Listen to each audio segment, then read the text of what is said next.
வணக்கம். ஆகாஷ்வாணி.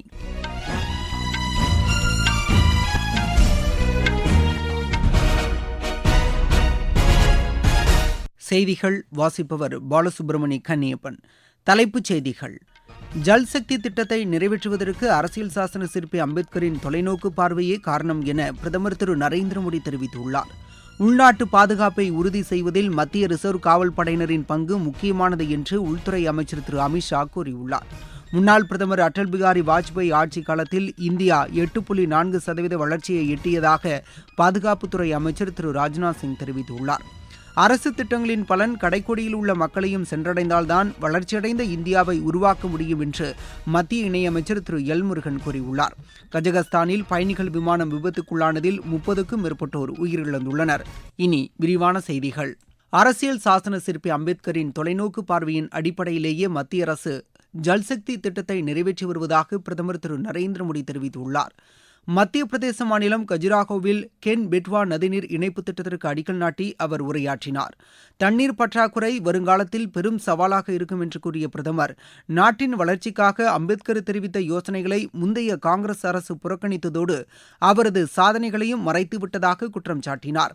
பஞ்சாயத்து முதல் நாடாளுமன்றம் வரை ஆட்சி பொறுப்பில் இருந்த காங்கிரஸ் கட்சி நாடு சுதந்திரமடைந்து 70 ஆண்டுகளுக்கு மேலாகியும் மாநிலங்களுக்கு இடையான நதிநீர் பிரச்சினைகளுக்கு தீர்வு காண எந்த முயற்சியும் எடுக்கவில்லை என்று அவர் தெரிவித்தார். காங்கிரஸ் மற்றும் இடதுசாரிகள் ஆட்சி நடத்திய மாநிலங்களை விட பிஜேபி ஆட்சி நடத்தும் மாநிலங்கள் மக்கள் நலன் மற்றும் வளர்ச்சியில் பெரும் வெற்றி பெற்றிருப்பதாக அவர் கூறினார். பிஜேபி அரசு மக்கள் நலனுக்காக எந்த அளவிற்கு அர்ப்பணிப்புடன் பாடுபடுகிறது என்பதை இந்த நாடு பார்த்துக் கொண்டிருப்பதாகவும் பிரதமர் குறிப்பிட்டார். சுதந்திர போராட்ட வீரர்களின் கனவுகளை நனவாக்க அல்லும் பகலும் அயராது பாடுபட்டு வருவதாகவும் அவர் கூறினார். காங்கிரஸ் ஆட்சி காலத்தில் பெயரளவுக்கு தான் திட்டங்கள் தொடங்கப்பட்டதை தவிர அவை முழுமையாக செயல்படுத்தப்படவில்லை என்றும் பிரதமர் கூறினார். உள்நாட்டு பாதுகாப்பு மற்றும் அமைதியை உறுதி செய்வதில் மத்திய ரிசர்வ் காவல்படை முக்கிய பங்கு வகிப்பதாக உள்துறை அமைச்சர் திரு அமித்ஷா கூறியுள்ளார். புதுதில்லியில் உள்ள இந்த படையின் தலைமை அலுவலகத்திற்கு சென்ற அவர் அதன் செயல்பாடுகள் குறித்து மூத்த அதிகாரிகளுடன் ஆய்வு செய்தார். அப்போது பேசிய அவர், நக்சலைட் தீவிரவாதத்தை ஒடுக்குவதிலும் வடகிழக்கு மாநிலங்கள் மற்றும் ஜம்மு காஷ்மீரில் ஸ்திரத்தன்மையை மீட்டெடுப்பதிலும் மத்திய ரிசர்வ் காவல் படையினரின் பணிகள் பாராட்டுக்குரியது என்றார். வீரர்களின் சிறந்த ஆரோக்கியத்திற்கு சிறுதானிய உணவுகளை அதிக அளவில் பயன்படுத்த வேண்டும் என்றும் திரு அமித்ஷா வலியுறுத்தினார். முன்னாள் பிரதமர் அடல் பிகாரி வாஜ்பாய் ஆட்சிக் காலத்தில் இந்தியா 8.4% வளர்ச்சியை எட்டியதாக பாதுகாப்புத்துறை அமைச்சர் திரு ராஜ்நாத் சிங் தெரிவித்துள்ளார். லக்னோவில் நடைபெற்ற வாஜ்பாய் நூற்றாண்டு விழாவில் பேசிய அவர், வாஜ்பாய் ஆட்சிக் காலம் நாட்டின் பொருளாதார வரலாற்றில் ஒரு மைல்கல் என்றார். அவரது தொலைநோக்குடன் கூடிய உள்ளடக்கிய வளர்ச்சிக்கான ஆளுமை பண்புகள் உலக அளவில் பாராட்டப்பட்டதாகவும் அவர் கூறினார். பிரதமர் திரு நரேந்திர மோடி தலைமையிலான தற்போதைய ஆட்சியில் தேவையற்ற பழங்கால சட்டங்கள் ஒழிக்கப்பட்டதன் மூலம் எளிதாக தொழில் தொடங்குவதற்கு உகந்த நாடுகளின் பட்டியலில் இந்தியா 50வது இடத்திற்கு முன்னேறியிருப்பதாகவும் திரு ராஜ்நாத் சிங் தெரிவித்தார். அடிமட்ட அளவில் நிர்வாகத்தை வலுப்படுத்துவதற்கான வளர்ச்சியடைந்த பஞ்சாயத்து கர்மயோகி திட்டத்தை மத்திய பணியாளர் நலத்துறை இணையமைச்சர் திரு ஜிதேந்தர் சிங் இன்று தொடங்கி வைத்தார். நல்லாட்சி தினத்தையொட்டி புதுதில்லியில் இன்று நடைபெற்ற நிகழ்ச்சியில் பேசிய அவர், தேர்ந்தெடுக்கப்பட்ட உள்ளாட்சி பிரதிநிதிகள் மற்றும் அதிகாரிகளுக்கு போதிய பயிற்சி அளிப்பதன் மூலம் பஞ்சாயத்துகளின் திறமையை மேம்படுத்தி போட்டித் திறனை அதிகரிக்க முடியும் என்றார். நல்லாட்சிக்கான சீர்திருத்தங்கள் அடிமட்ட அளவிலிருந்து மேற்கொள்ளப்பட வேண்டியதன் அவசியத்தை வலியுறுத்திய திரு ஜிதேந்தர் சிங், புதிதாக தொடங்கப்பட்டுள்ள கர்மயோகி திட்டம் கிராம பகுதிகளை வளர்ச்சியின் பிரதான நீரோட்டத்துடன் இணைக்கும் என்றும் தெரிவித்தார். நாட்டின் 100வது சுதந்திர தின விழா கொண்டாடப்படும் வேளையில் $30 டிரில்லியன் பொருளாதாரம் கொண்ட நாடாக உருவெடுக்கும் திறன் இந்தியாவுக்கு உள்ளதாக நிதி ஆயோக் அமைப்பின் முன்னாள் தலைமைச் செயல் அதிகாரி திரு அமிதாப் காந்த் கூறியுள்ளார். பாட்னா ஆளுநர் மாளிகையில் நடைபெற்ற நல்லாட்சி தின விழாவில் சிறப்பு விருந்தினராக பங்கேற்று அவர் உரையாற்றினார். இந்தியாவை வளர்ச்சியடைந்த நாடாக மாற்ற மொத்த உள்நாட்டு உற்பத்தி விகிதத்தை 9 மடங்கு அதிகரிப்பதுடன் தனிநபர் வருமானத்தை 8 மடங்காகவும் உற்பத்தி திறனை 16 மடங்காகவும் உயர்த்துவது அவசியம் என்று திரு அமிதாப் காந்த் குறிப்பிட்டார். நீங்கள் கேட்டுக்கொண்டிருப்பது ஆகாஷ்வாணியின் செய்தி அறிக்கை. 3ஆம் முறை மோடி அரசின் முதல் 100 நாள் சாதனைகள். ஒட்டுமொத்த மற்றும் நீடித்த வளர்ச்சிக்காக 15 லட்சம் கோடி ரூபாய் முதலீடு. வேளாண் துறை கட்டமைப்பு வசதிகளை மேம்படுத்த 3 லட்சம் கோடி ரூபாய். தமிழகத்திற்கு 2 புதிய வந்தே பாரத் ரயில் சேவை. தூத்துக்குடி துறைமுகத்தில் 7000 கோடி ரூபாய் முதலீட்டில் மேம்பாட்டு பணிகள். 11 புதிய நகரங்களுக்கு வானொலி பண்பலை ஒலிபரப்பு விரிவாக்கம். செமி கண்டக்டர் இயக்கத்தில் தமிழகத்திற்கு முக்கிய பங்கு. புத்தொழில் நிறுவனங்களை ஊக்குவிப்பதற்கென 1000 கோடி ரூபாய் ஒதுக்கீடு.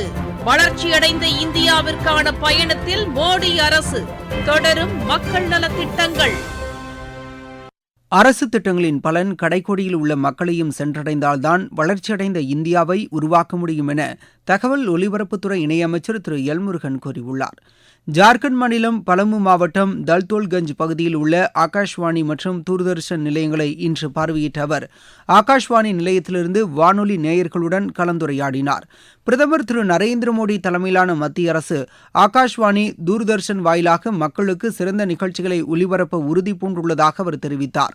மேலும் பின் திட்டத்தின் கீழ் வானொலி மற்றும் தொலைக்காட்சி நிலையங்களை அரசு மேம்படுத்தி வருவதாகவும் அமைச்சர் குறிப்பிட்டார்.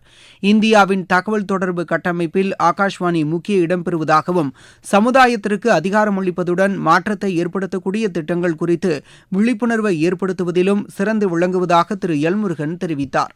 குடியரசு தினம் உள்ளிட்ட தேசிய விழாக்கள் பற்றிய தகவல்களை அனைவரும் அறிந்து கொள்ளும் வகையில் ராஷ்டிரபவ் வலைதளம் மற்றும் செல்போன் செயலியை பாதுகாப்புத்துறை செயலர் திரு ராஜேஷ்குமார் சிங் இன்று தொடங்கி வைத்தார். புதுதில்லியில் நடைபெற்ற நிகழ்ச்சியில் கலந்து கொண்டு பேசிய அவர் குடியரசு தின அணிவகுப்பில் பங்கேற்கும் வீரர்களின் பாசறை திரும்புதல், சுதந்திர தினம் போன்ற விழாக்களை இந்த இணையதளம் மற்றும் செல்போன் செயலிகளில் நேரலையாக காண்பதுடன் இதில் பங்கேற்பதற்கான அனுமதி டிக்கெட்டுகளையும் பெற முடியும் என்றார்.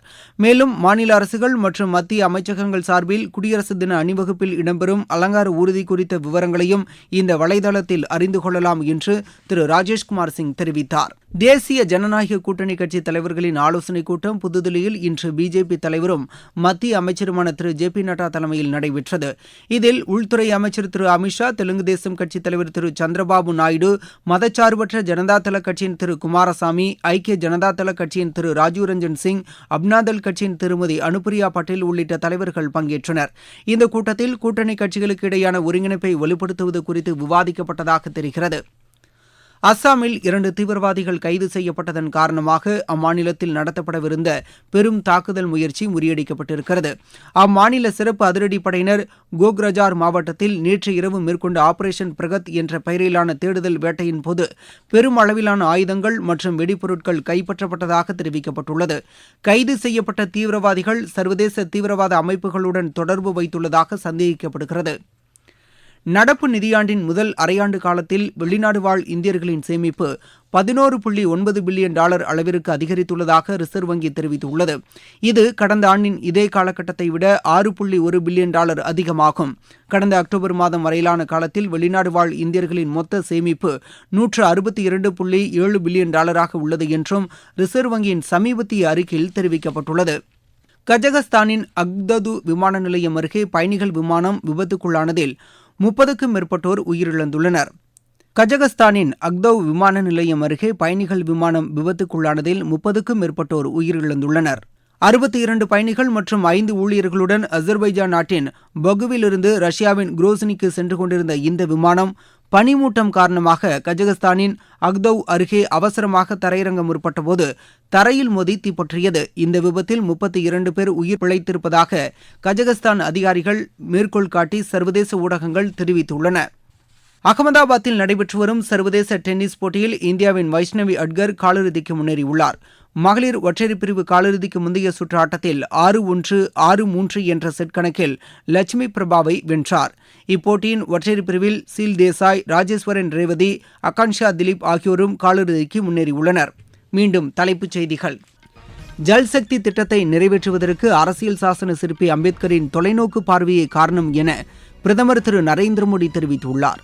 உள்நாட்டு பாதுகாப்பை உறுதி செய்வதில் மத்திய ரிசர்வ் காவல் படையினரின் பங்கு முக்கியமானது என்று உள்துறை அமைச்சர் திரு அமித்ஷா கூறியுள்ளார்.